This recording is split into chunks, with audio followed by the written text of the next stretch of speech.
Walker in Wisconsin or Governor Rick Snyder in Michigan in danger?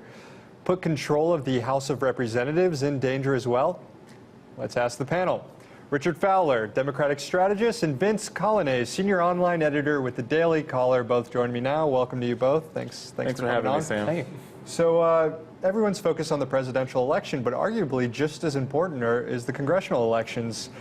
Vince, let's start with you. Speaker Boehner puts the odds of Republicans holding the House at 66%, 2 out of 3.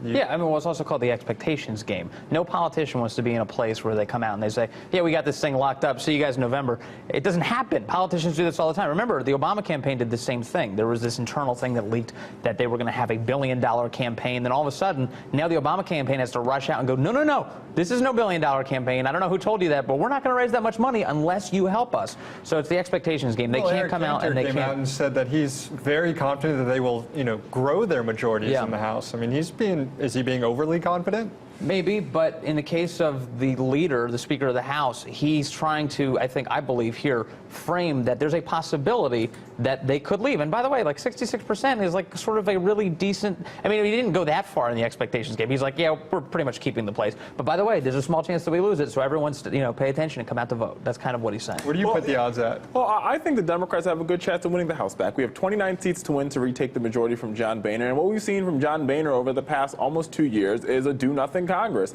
They've done nothing, and what they're doing nothing has sacrificed not only America's women, but also America's young people.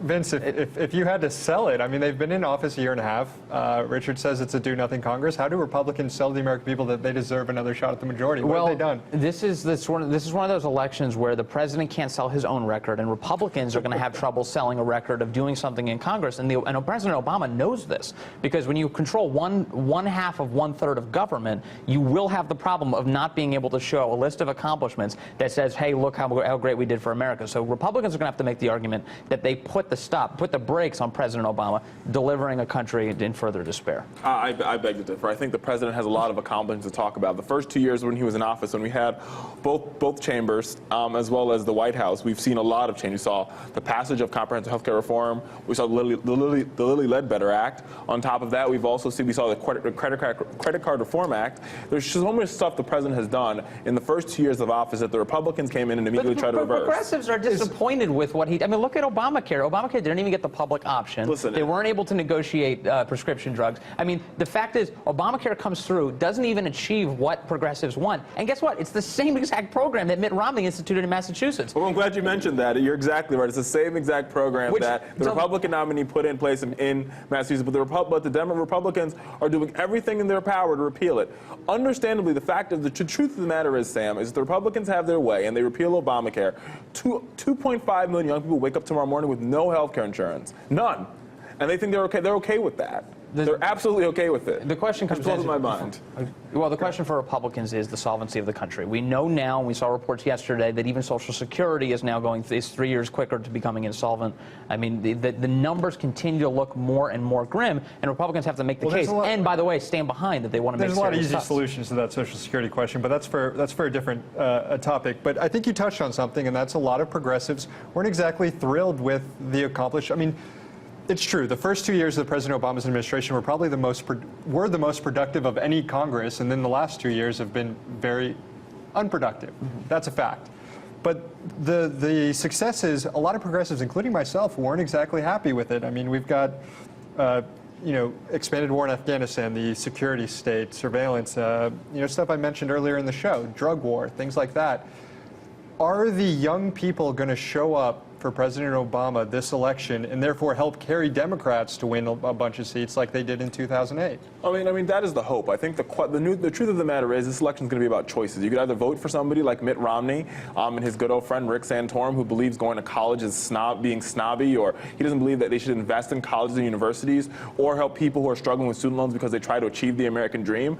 Or you can vote for a president that understands what it is to have student loans, a president who understands what it is to work your way up in this country. But are choices really going to motivate people? Isn't it, passion? Isn't it like, I love this guy, I got to see him elected? No, I completely agree with you, Sam. But I think that the young people they're faced with dire circumstances here. They have to understandably, if Mitt Romney takes over, my student loans are going to go up. I mean, my student loan interest is just going to immediately go up the day he takes over because he's going to repeal back all the change that we put into place. And I think that is a choice that people have to make. That's such an inane, hackish response. I mean, everything about what you just said.